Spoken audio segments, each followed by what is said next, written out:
காலம் தாழ்த்தி இப்போ ஒரு விவாதத்தை தொடங்கியிருக்கிறாங்க. அதுக்கு வந்து ஒப்பீனியன் சொல்றதுல எனக்கு விருப்பம் இல்லை. என்னன்னா பாட்டுக்கு இசையா இசைக்கு பாட்டாங்கிறத விட முதல்ல படத்துக்கு பாட்டு தேவைப்படுது. அதை நோக்கி நான் நடந்துட்டு இருக்கிறேன். இந்த விவாதத்துக்குள்ள நான் வர விரும்புறேன். அப்படி இல்ல, அப்படி கிடையாது. அவருடைய உரிமையை அவர் கேட்கிறாரு, நியாயமா.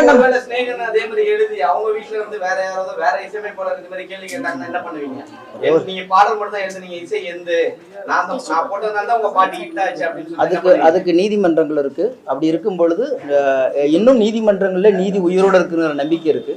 யார் பக்கம் நியாயம் இருக்கோ அவங்களுக்கான நீதி கண்டிப்பா கிடைக்கும். ஒருத்தர் உரிமையை அவர் வந்து நிலைநாட்டுவதற்கு போராடுறது அது அவருடைய உரிமை. இல்லை இது சரியா தப்பாங்கிறத நாளைக்கு நீதி தான் சொல்லணும். அதுல போயிட்டு நான் ஜட்ஜ்மெண்டா இருக்கும். என்னன்னா ஒரு கம்போசரா இருக்கட்டும் யாரா இருக்கட்டும் அவங்க வந்து பணம் வாங்கி கொண்டுதான் அந்த வேலையை பாக்குறாங்க. அப்படிங்கையில ப்ரொடியூசருக்கு தான் அது சொந்தமா இருக்கும். ஆனா இங்க வந்து தனி மனிதர்கள் வந்து தன்னோட உரிமையா கொண்டாடுறது வந்து எந்த விதத்துல நியாயம்னு ஒரு கொஸ்டின் இருக்கு.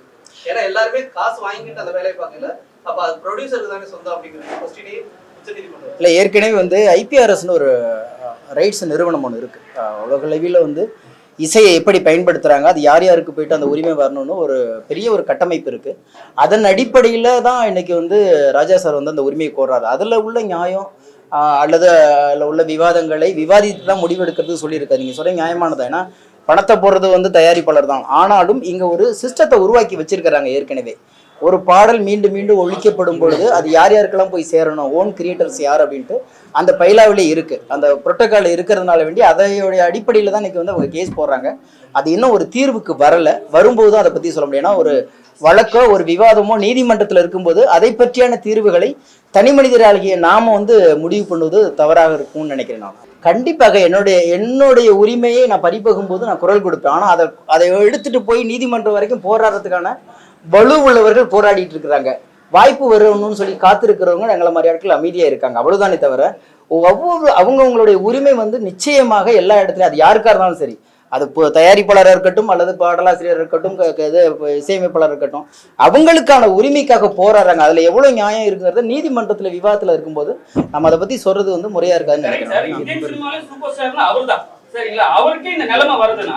இல்ல அப்படிலாம் கிடையாதுங்க. தப்பு செய்யறதுல பெரியவங்க பெரியவங்களா யாரும் தப்பு செஞ்சாலும் தப்பு தான். தப்புன்னு அவர் கேட்கிறாரு, கொடுங்கன்னு கேட்கிறாரு, அவ்வளவுதான்.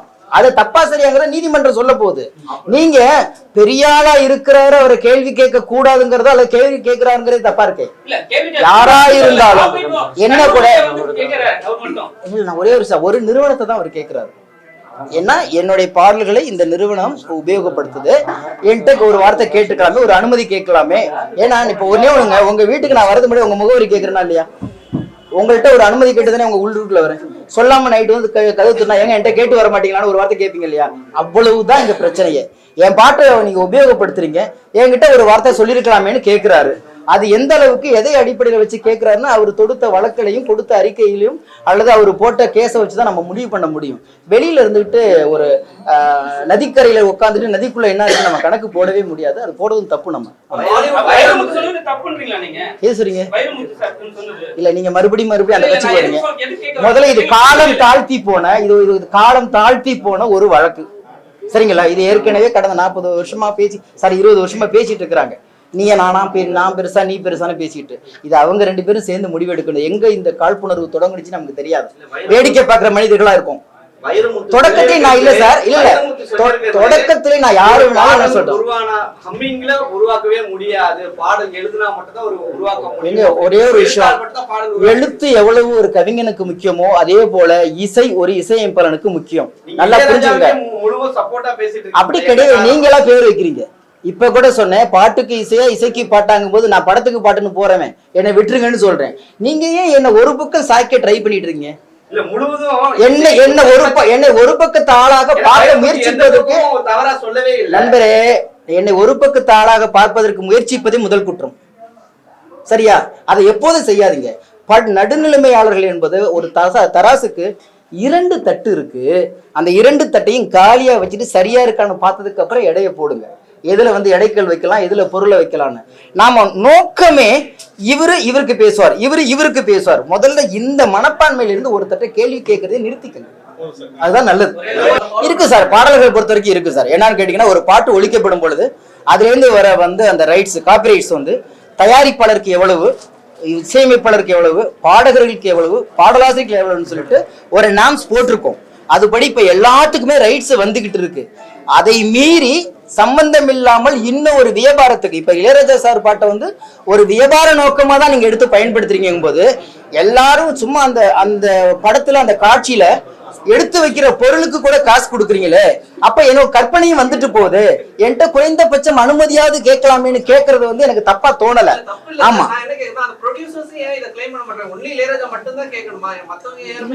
இல்ல ஒன்னே ஒண்ணுதாங்க, இன்னைக்கு அவர் நிறைய நிறைய பாடல்கள் அவரது பதிவாயிட்டு இருக்கு, இது போல பயன்படுத்திட்டு இருக்கிறாங்க. அதனால கேட்கிறாரு. ஒருவேளை பிற்காலத்துல நம்மளும் கேட்டிருக்கலாமோ அப்படிங்கிற ஒரு சிந்தனை இனிமே எல்லாத்துக்கும் வரலாம், கேட்கவும் தொடங்கலாம். இல்ல நிறைய பேர்ட்ட வந்து கேட்டுட்டு கூட பயன்படுத்திக்கலாம். இப்ப நிறைய பாட்டு இதே இளையராஜா சார் கிட்ட பல படங்கள்ல அனுமதி பெற்று அதை பயன்படுத்தியிருக்காங்க. அதுக்கு போய் அவர் வழக்கு போடவே இல்லை. பணம் கேட்டாரா, வாங்கினாரா, கொடுத்தாரா, அது நமக்கு எதுவுமே தெரியாது. ஆனால் குறைந்தபட்சம் என்னிடம் அனுமதி கேளுங்கிறார், அவ்வளவுதான். இல்ல இல்ல தாராளமாங்க. என்னை பொறுத்த வரைக்கும் பாடலாசிரியர் மட்டும் இல்லைங்க, இங்க இருக்கிற அத்தனை பிரிவுகளிலும் அவரவர்கள் உரிமை அவரவருக்கு பெருசு. அது வந்து உரிமைக்காக போராடுறாங்க. அதுல எவ்வளவு தூரம் நியாயம் இருக்கும் போதுங்கிறத நீதிமன்றமும் காலம் தான் தீர்மானிக்கணுமே தவிர நம்ம இன்னைக்கு ஒரு ட்ரெண்டிங்காக, இன்னைக்கு ஒரு தலைப்புக்காக நம்ம அதை பண்றது வந்து தவறா தோணுது. இன்னைக்கு அவங்க இளையராஜாவுடைய தம்பின்ற இதுல வந்து கங்கை முரன் வார்த்தை மீறி அவங்க எல்லாரும் ஒன்னாதான் நட்பு ரீதியா, ஆனா நாக்கப்பிடிங்கிற மாதிரி சாகணும், நீ வந்து எங்களால் தான் வளர்ந்த அப்படின்ற வார்த்தைகள் விடும் போது சினிமால இருக்கக்கூடிய பாடலாசிரியர்கள் அனைவருமே அமைதியா இருந்தீங்க. என்ன காரணம்? வைரமுத்து மேல இருக்கக்கூடிய கோபமா? அப்படிலாம் கிடையாதுங்க. முதல்ல இவ்வளவு காலம் கழிச்சு இவர் பேச வேண்டிய அவசியமும் இல்லை, முடிஞ்சு போச்சு. அதுக்கப்புறம் இவர் இப்ப எழுதும் பொழுது ஏதாவது அவருக்கு பிரச்சனை வந்தா பேசலாம். இப்ப சொன்ன இல்ல ஒரே ஒரு விஷயம் அதுதான் நான் மறுபடியும் நான் சொல்றேனே. இப்ப இது நீண்ட காலமா போறது தொடங்குனது எனக்கு தெரியாது. ராஜா சாருக்கும் கங்கையமரன் சாருக்கும் வைரமுத்துக்கும் என்ன பிரச்சனை உங்களுக்கு தெரியுமா? சரியா பிரிஞ்ச காரணத்தை சினிமாவில் யாராவது சொல்ல முடியுமா? நான் கேட்கறது ஒரே கேள்வி தான். இவர்கள் 3 பேருக்கும் பிரிஞ்ச காரணமா அங்க நடந்ததுக்கான நிகழ்வுகள் தொடக்கம் யாருக்காவது தெரியுமா? முடியும் இப்படிதான் முடியுங்கிறத நம்ம அனுமானமா சொல்ல முடியுமா? தொடக்கமும் தெரியாது, முடிவும் தெரியாது. ஏன் இடையில நம்ம ஒரு விவாத பொருளை அதை ஆக்கணுங்கிறது சம்பந்தப்பட்டவர்கள் பேசிட்டு இருக்காங்க, தீக்கணுன்றாங்க. சார் நீங்க என்ன நீங்கன்னா இல்ல அதுதான் நாங்க சொல்றோம். அவர் கேட்டது எனக்கு தெரிஞ்சு இதை காலம் தாழ்த்தி அவர் பேசியிருக்கவும் கூடாது. அப்படி பேசியதற்கு இவர் இன்னும் கொஞ்சம் அதிகப்படியான வார்த்தைகளை விட்டுருக்கவும் கூடாது. அததான் என்னுடைய தாழ்மையான வேண்டுகோள். ஏன்னா இருவருக்கும் எனக்கு மதிப்பு உண்டு எப்போதுமே. எல்லாருக்கும் வணக்கம். நாளை இயக்குனர் படப்பூஜைக்கு வந்த உங்களுக்கு போல அந்த டீம் சார்பாக நன்றி சொல்கிறேன்.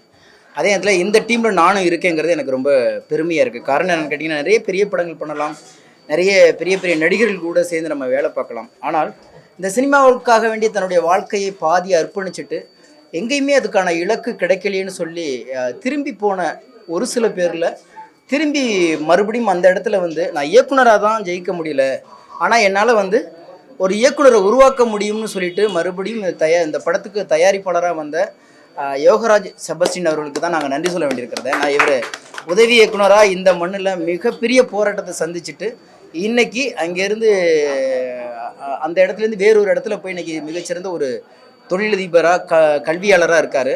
அவருடைய அந்த இயக்கத்தை இன்னைக்கு இயக்குனர் சித்திக் மூலியமாக அதை வந்து நிலைநாட்டுவதற்கு வந்திருக்காரு. எனவே இயக்குனருக்கும் என்னுடைய வாழ்த்துக்கள். இந்த படத்தில் வந்து என்ன கமிட் பண்ணியிருக்காங்கன்னு எதுவுமே தெரியாது, திடீர்னு இப்போ தான் இயக்குனர் சொன்னாங்க. ஆனால் ஒன்று மட்டும் எனக்கு புரிஞ்சிச்சு, இந்த படம் வந்து அந்த ஒரு வரியில் எனக்கு கதை சொல்லும்போது சொன்னாங்க, நிறைய சினிமாவை பற்றி கதைகள் வந்திருக்கிறது, ஆனால் சினிமாக்காரர்களை பற்றி கதை என்பது ரொம்ப குறைவாகவே இருக்கிறது.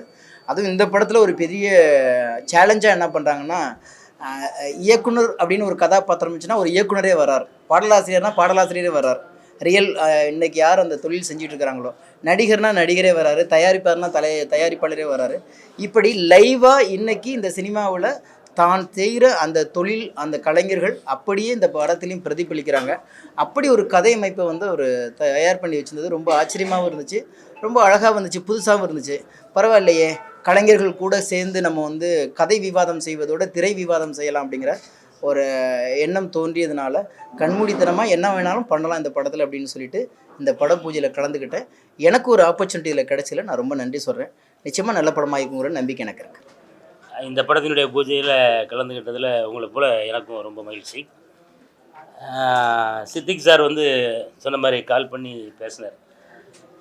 சினிமாவை பற்றிய ஒரு படம்.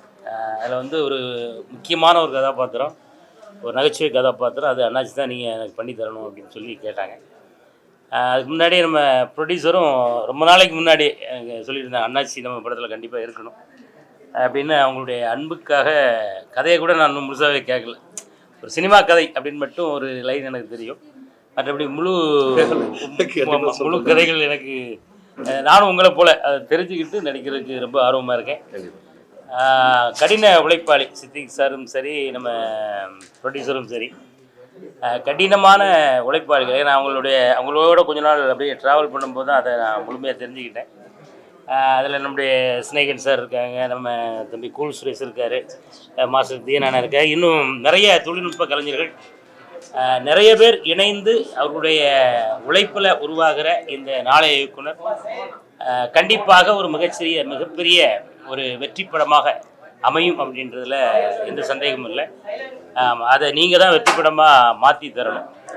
அதை இந்த நேரத்தில் உங்கள்கிட்ட ஒரு அன்பான வேண்டுகோளாக வச்சு இந்த படத்திற்கு மீண்டும் என்னுடைய வாழ்த்துக்களை தெரிவித்து விடுகிறேன். நன்றி.